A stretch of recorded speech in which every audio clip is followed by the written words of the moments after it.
ગુરુ માતા સુદીક્ષાજી સાત સંગાથજી પ્રેમથી બોલજો ધન્ય નિરાકારજી. આજે આપણે મનુષ્ય જન્મનો ઉપયોગ વિવેકથી કરવાથી પરમાત્માને પામે છે. વિવેક ખાસ જરૂરી છે. તો ઈશ્વરે આપણને આ મનુષ્ય જન્મ આપ્યો છે. ઈમાનદારીનું સત્ય કર્મ કરી ને પરોપકાર કરવો અને સર્વમાં સમાન દ્રષ્ટિ રાખવી અને પરમાત્માનું સાંજ સવારે ધ્યાન કરવું તો પરમાત્માનો આનંદ આઠેપો રહે છે. ત્યાં તો હાલમાં મંદિરમાં જઈને તાળીઓ પાડવી અને આરતીઓ ગાવ્યું અને માળા ફેરવ્યું તેમજ ટીલા કરવા માટે આવું કિંમતી જીવન ભગવાને આપણને આપ્યું નથી અને એવા વર્તનથી તે પરમાત્મા રાજી થતા પણ નથી. યાદ રાખો, તમે ગમે એટલી પરમાત્માના વખાણ કરો, ગમે એટલા તમે શ્લોક બોલો, તેથી તે પરમાત્મા જરાય રાજી થતા નથી. તે વખાણ જરાય પરમાત્માને ગમતા નથી. આપણને પરમાત્માએ માનવ જીવન આપ્યું છે. ન્યાય અને નીતિથી ઓછામાં ઓછી જરૂરિયાતે પૂરતું જીવવું, સારી રીતે જીવવું, ઓછામાં ઓછી જરૂરિયાતે. ને જે ઓછામાં ઓછી જરૂરિયાતે જીવે છે તેને જ આનંદ આવે છે. જુઓ, વર્ષો પહેલાં કોઈ માણસના ખીચામાં પૈસોય નહોતો, પણ એના જીવનમાં આનંદ અનેરો હતો. અત્યારે બધાના ખીચામાં પૈસા પણ આનંદ પહેલાં જેવો નથી. તો ઓછામાં ઓછી જરૂરિયાતે જીવવું અને ધન પ્રાપ્તિ કરીને તે વડે જ પોતાનું જીવન જીવવું જોઈએ. ગીતા અધ્યાય 4:21 પુરાવો છે. મન અને શરીરને વશ કરી જે આ નિભાવ જેટલું જે ધન પ્રાપ્ત કરે છે તેને પાપ લાગતું નથી. તો સાચી જ વાત છે કે ભાઈ, ઘરમાં ખાવા જેટલું, નિભાવ જેટલું જો પાપ ધન આવે તો પાપ ન થાય. કારણ કે ધન પાપ ક્યારે થાય કે વધારાનું ધન આવે એટલે વ્યસન ફેશન ઘરમાં થાય છે. તો આ ગીતા અધ્યાય 4 શ્લોક 21 પુરાવો છે. તો જીવન નિભાવ જેટલું પ્રાપ્ત કરો તો પાપ લાગશે નહીં. અને સતત પોતાના આનંદમાં લીન રહેવું છતાં પોતાના ચેતન આત્માના સ્વરૂપને યાદ કરીને સર્વ જીવ પ્રાણી માત્રના દુઃખને નિવારણ કરવું, પોતાની ફરજના કર્મ કરવા છતાં જીવ ભાવે સર્વમાં સમાન ભાવ રાખવો અને આત્મા ભાવે મનુષ્ય પોતામાં જ સ્થિર રહે છે તેવા મૌન વધારે સમય રહેવાથી પરમાત્માનો આનંદને પામે છે. તો વ્યવહારના કાર્યો કરીને નવા બંધન ઈશ્વરની ઈચ્છાથી ભોગવવા પડતા નથી અને જૂના ભોગવીને પરમાત્માનો આનંદ પામવો છે. તો મનુષ્ય 40 દિવસ મનને વિષયોને છોડી આત્માચિંતન કરે છે તો પરમાત્માનું સ્વરૂપ જોઈ શકે છે અને એને ધ્યાન સારું લાગે છે. પણ જો વચમાં એક દી ધ્યાન કરે ને એક દી છોડી દે તો છોડી દીધેલા દિવસે જે વિષયો પકડે તો સારી રીતે ધ્યાનમાં પારગત થશે નહીં. તો આત્માનું સ્વરૂપ જોઈ શકશે નહીં, જાણી શકશે નહીં અને અનુભવી શકશે ક્યારે કે જો 41 દિવસ બરાબર દરરોજ મતલબ કે એક ધારું જો ધ્યાન કરશે તો જ એ અનુભવી શકશે. તે આત્મા દર્શન વડે અભિમાન છોડવાથી જ ઈશ્વરને મેળવે છે. તે ઈશ્વરના વિચારો વિના બીજા વિચારોને છોડી દેવા અને સાદું ભોજન કરો, જરૂરિયાત પૂરતું જ જાણો અને જુઓ અને જરૂરિયાત પૂરતું જ થોડું બોલો અને સાંભળો. જે મનુષ્ય જીભ અને આંખને જીતી લીધા છે તેણે સાચી ચાવી મેળવી લીધી છે. તો અંતઃકરણની શુદ્ધિ માટે શ્વાસોશ્વાસમાં સ્થિર રહો. શ્વાસ મનુષ્યની સાચી મૂડી છે. તે પછી આત્માને નાભીમાં પરમાત્માના આનંદને મેળવવા પણ સફળ થશો ને તે પણ સાચી મૂડી છે. તેથી પૂર્ણ આનંદ પામશો. મનુષ્યની ભાવના બે પ્રકારની છે. તે બે ભાગ છે. એક ઈશ્વર તરફ જવાની સાચી ભાવના છે અને બીજી માયા તરફ જવાની નીચી ભાવના છે. તો ઈશ્વર તરફ જવા માટે આત્મારૂપી હથિયારની જરૂર પડે છે અને માયા તરફ લોકો વધુ જવા માટે હથિયાર 3 ગુણો છે. સત્વગુણ, રજોગુણ, તમોગુણ વડે માયામાં જવાય છે. તો આત્માના મદદથી ઈશ્વર તરફ જટ જવા માટે દ્રષ્ટા બનો, પરંતુ કર્મકાંડના પાખંડને છોડી દો તો અંતઃકરણ શુદ્ધ થાય છે. તો પરમાત્માનો આનંદ મળે છે. તો ઈશ્વરનું ધ્યાન કરવા ઈચ્છતા હો તો પહેલાં અહંકારને છોડવો પડશે. તો જ ઈશ્વરનો આનંદ પામશો. વળી જ્ઞાન માટે વાણી, વિચાર અને વર્તનથી બીજા જીવાત્માઓને શાંતિ આપે તે જ જ્ઞાની છે. જે બીજાને દુઃખ આપે તે અજ્ઞાની છે. આપણે પરમાત્માથી જુદા પડીને બીજી ઘણી જ જોનીઓ ભોગવીને પરમાત્માને ભૂલી ગયા છીએ. તો ઈશ્વર તરફ જવા માટે પુરુષાર્થ કરવો જરૂરી છે. અને અનેક જન્મના કે અત્યારનું જોયેલું ભૂલી જાઓ તો પરમાત્માના આનંદ સ્વરૂપના દર્શન થશે. સંસારને છોડવો નથી, પરંતુ સંસારની આસક્તિ છોડી દો અને પરમાત્મા તત્વને જાણવાની ઈચ્છા છે. તો મોઢું, કાન અને આંખને વશ રાખો. તો પરમાત્મા સૂક્ષ્મ રૂપે તમારી આજુબાજુમાં સાવ પાસે છે. તે સમજણ પડશે. તે પ્રેરણાને ઝીલવા માટે સ્થિર તો બનો. પછી જુઓ મજા. તે પરમાત્માને આનંદ રહે છે. પણ જો એકવાર ક્રોધ ભલે સારા માટે કર્યો હોય તો પણ આત્માની મોટી ભૂલ છે. માટે પરમાત્માને પ્રાર્થના કરો કે મને ક્રોધથી બચાવજો. તો કોઈ પણ મારી જોડે જે વ્યવહાર એવો ખોટો ન કરે તો મારે ક્રોધ કરવો પડતો નથી. એવી પરમાત્માને પ્રાર્થના કરો તો તમારી જોડે દરેક મનુષ્ય સારો વ્યવહાર કરશે તો તમે ક્રોધથી બચશો. તો હાનિ, લાભ, જીવન, મૃત્યુ, જરા, જસ, અપજસ આ બધા વિધિની 6 વસ્તુઓ તો પૂર્વજન્મથી જ કરણીએ આપણે મળી છે અને તે ભાવનાઓથી જ નક્કી થઈ ગઈ છે. એમાં કોઈ ફેરફાર આપણાથી થવાનો નથી.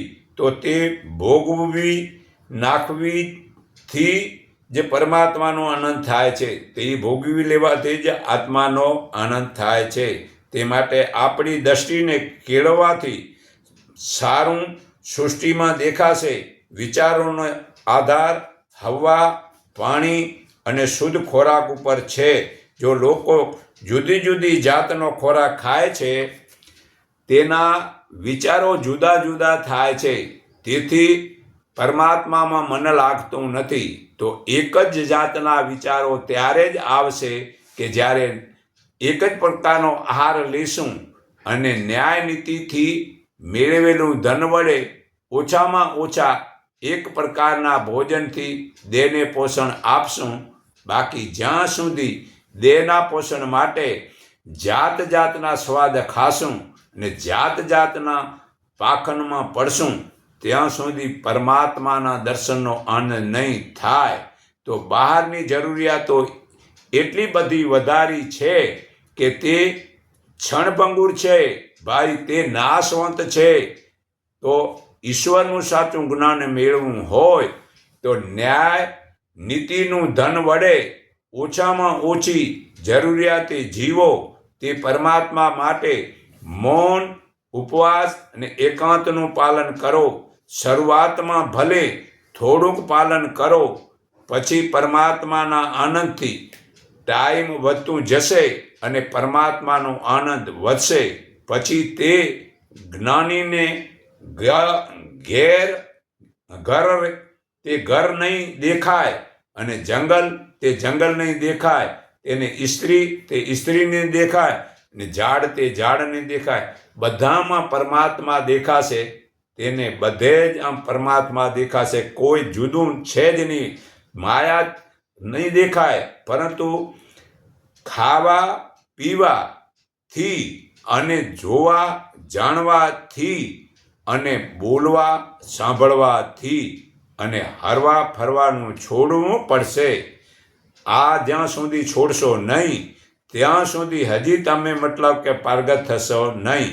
તો પોતાના આત્માને બીજાના આત્માને સમાનતાથી જુએ છે અને બીજાના દુઃખને પોતાના માનીને પોતાનો ભોગતા બનાવે છે. પરમાત્માના માર્ગે જનારો સારા ખરાબ વિચાર કરતો નથી. તે મનુષ્ય તે બધું જ પરમાત્માના માર્ગે જનારો સારા ખરાબ વિચાર કરતો નથી. તે બધું જ ભૂલી જાય છે. ફક્ત વર્તમાનમાં જ પરમાત્માની ઈચ્છા ઉપર ચાલે છે. તેના સંતાનો ચારિત્રવાન, રાષ્ટ્રભક્ત, ઈશ્વર ભક્ત, ધાર્મિક અને સદાચારી બને છે. તે સંતાનો દેશનું, પોતાનું, કુટુંબનું, માતા પિતા વગેરેની સેવા કરે છે. તો સંતાનોને જ્યાં સુધી સંતાનોના થયા નથી ત્યાં સુધી બહાર જે તે જોવા ફરવા જવું નહીં. બાળકોમાં તેવા ગુણ આવે છે. તો બાળકોને આપણી પ્રાચીન વૈદિક સંસ્કૃતિ મુજબ પરમાત્મા, જીવાત્મા, પ્રકૃતિ વગેરે મહાન પુરુષોના જ્ઞાન જીવનમાં ઉતારો. તો ભવિષ્યમાં સમાજમાં સુખ, શાંતિ, સદાચાર, સેવા ભાવના વગેરેની સ્થાપના થઈ શકે છે. તો સંતાનો તેવા સારા બનશે. તો જ એક જ સનાતન ધર્મ પાલન કરવાથી અન્યાયથી કે હિંસાનો વ્યવહાર કોઈથી થતો નથી. તે જ સર્વે સુખી અને શાંતિ થાય છે. તો રઘુર્વેદ 1:3 આપણે પરમાત્માએ બનાવેલી નિયમોનું અનુસાર જ ધન કમાઈએ. બેમાનીથી ધન કમાવાનું છોડી દેવું જોઈએ ને ખોટી રીતે કમાયેલા ધન આપણે ન ઘરમાં રાખીએ. ધર્મની રીતે ધન કમાઈએ અને ધર્મના કાર્યોમાં તેને વાપરીએ. પરંતુ મનુષ્યના જીવનમાં સૌથી શ્રેષ્ઠ પહેલાં પરમાત્માને ઓળખીએ તે જરૂરી છે. બીજો નંબર ચારિત્રનું ઘડતરની જરૂરી છે અને ત્રીજો નંબર ધનનો આવે છે. પરંતુ મનુષ્ય ધનથી ક્યારે સંતોષ થતો નથી. પરમાત્મા આખી સૃષ્ટિનું રાજ આપે તો પછી સ્વર્ગનું સુખની ઈચ્છા રાખે છે. તેની એવી વૃત્તિને તૃષ્ણા કહેવાય છે. તે તૃષ્ણા તળિયા વગરની ડોલ છે, ક્યારે ભરાતી નથી. તો ઉલટો લોભ વધે છે. તે લોભથી પાપ વધે છે. તે મનુષ્યની સારી બુદ્ધિને અજ્ઞાનરૂપી અંધકારના ખાડામાં નાખી દે છે. ત્યારે તે લોકો એવા કર્મો કરે છે કે કર્મોની જરા પણ શરમ તેને લાગતી નથી. આવા લોકો પોતાના ધન વડે ધર્મ અને સુખ, શાંતિનો નાશ કરે છે. તે પોતાને કે ઘરનું, કુટુંબનું બરબાદ કરી નાખે છે અને સર્વને પાપી બનાવી દે છે. માટે વેદોમાં કહેલું છે કે મનુષ્ય પૂરી ઈમાનદારી વડે સત્યકર્મથી ધન મેળવવું જોઈએ. આવું ધન જ પવિત્ર હોય છે. તેના વડે મનુષ્યને સુખ અને શાંતિ અને સંતોષ થાય છે. તેવા લોકોને પરમાત્મા ભૂલતા નથી ને જ્ઞાની પરમાત્માને ભૂલતો નથી. ઈમાનદારીની જ શુભ ધનનું સારું ફળ મળે છે. તેવા લોકો સવારે સૂર્ય ઉગે પહેલાં ઉઠે છે અને પરમાત્માનું ધ્યાન કરે છે. પરંતુ હાલમાં ખાલી ભૌતિક ભણેલા સંતાનો તે બાપ દાદાનું માનતા નથી અને રાત્રે 10 વાગે ઊંઘતા નથી કે સવારે સૂર્ય ઉગે તે પહેલાં ઉઠતા નથી. તો દાદાઓને સારું લાગતું નથી, પરંતુ હાલની ભણેલ ભૌતિક બાળકો કે વહુ અમુને જ્ઞાનની વાત સાંભળવા તૈયાર જ નથી. તો હાલની ભણેલી વહુ અમુક તે જ્ઞાનની વાત સાંભળવા તૈયાર જ નથી. તો દાદા કહે તો તેને કહેવા દેતીયું નથી. લોકો સાવ ધન વડે અસુરી બની જાય છે. કોઈ નીતિ નિયમ રાખતા નથી. તો છોકરાને બચપણથી પૈસા, ગાડી, બંગલા, મોબાઈલ, ટીવી જેવી જડ વસ્તુ ભેગી કરવાનું શિક્ષણ દઈએ છીએ. તે મોટા થઈ તેવી વસ્તુના સાધનો ભેગા કરવા જોવામાં રહે છે. તો વિચાર્યું છે કે સાધનો અને સમાધિમાં ફરક શું છે તે જાણો. તો પહેલું કે તે સાધનોથી સગવડો વધે છે, તે સગવડોથી ભય વધે છે, ને તે ભયથી રોગ થાય છે, ને તે રોગથી કમજોરી આવે છે, ને તેથી ગુલામી વધે છે, અને તેથી ટેન્શન વધે છે, ને તે ટેન્શનથી આ કિંમતી મનુષ્ય જીવનનો ઉપયોગ ખરેખર કરતાં આવડતો જ નથી. અને બાળકથી કરીને 100 વર્ષના મોટા થઈ ગયા હોય તો એ જ પૂજા, પ્રાર્થના, માળા, મંત્ર, ભજન બોલવા કે ગાવામાં, ઉપવાસમાં, તીર્થ જવામાં, યાત્રા કરવામાં કે દેશ વિદેશ ફરવામાં વગેરેમાં, મનોરંજનમાં કે સમાજ સેવા કરવામાં રહેવાથી તો ઉપરથી જ અહંકાર, કામ, ક્રોધ, લોભ, મોહ, સ્વાર્થ વધે છે. તેથી કિંમતી શરીર વડે આ કિંમતી સમય ચાલ્યો જાય છે. તો ધ્યાન કરવાથી લાભ શું થાય છે તે જાણો. તે ધ્યાનથી સાહસ વધે છે, તેથી ઉન્નતિ થાય છે, તેથી આત્મામાં બળ વધે છે, તેથી શક્તિ વધે છે, તે શક્તિથી મુક્તિ મળે છે, તે મુક્તિથી આનંદ પરમાત્માનું જ્ઞાન થાય છે, તેથી સમય સફળ થાય છે, તેથી અહંકાર, કામ, ક્રોધ, લોભ, મોહ છૂટે છે. તે ભલે પછી 10 વર્ષથી 100 વર્ષમાં બહુ જ સારા કર્મોમાં સમયથી જીવનમાં વિકાસથી આગળ નીકળે છે. તે પછી ભણવામાં કે ઘરના કામમાં કરવામાં કે ધર્મના કાર્ય કરવામાં આમ બધાથી મતલબ આમ આગળ નીકળી જાય છે. તેથી તે જ્ઞાન વડે મોક્ષ પામે છે કે બ્રહ્મ જ્ઞાનની જિજ્ઞાસા જાગે છે. તો સવારે સૂર્ય ઉગે તે પહેલાં ઉઠી ધ્યાન વગેરે કરી સૂર્ય ઉગ્યા પછી 1.5 કલાકે નાસ્તો કરો. તેમાં દેશી ગોળનું પાણી પીવું. જેને ડાયાબિટીસ છે તેને ન પીવું. બીજું કે દૂધી, ફળ ઋતુના લો, સફેદ તલની રબડી લો, સૂરજમુખીના બીજ લો, 5 બદામ લો, 3 અખરોટ ખાઓ, 15 મૂનકા દ્રાક્ષ લો, 1 ચમચી વરિયાળી લો, 1 ચમચી અળસી લો, 1 ચમચી મેથી દાણા લો.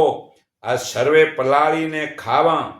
ફણગાવેલા મગ લો અને સિંગદાણા ફણગાવીને લો. નાળિયેર લો.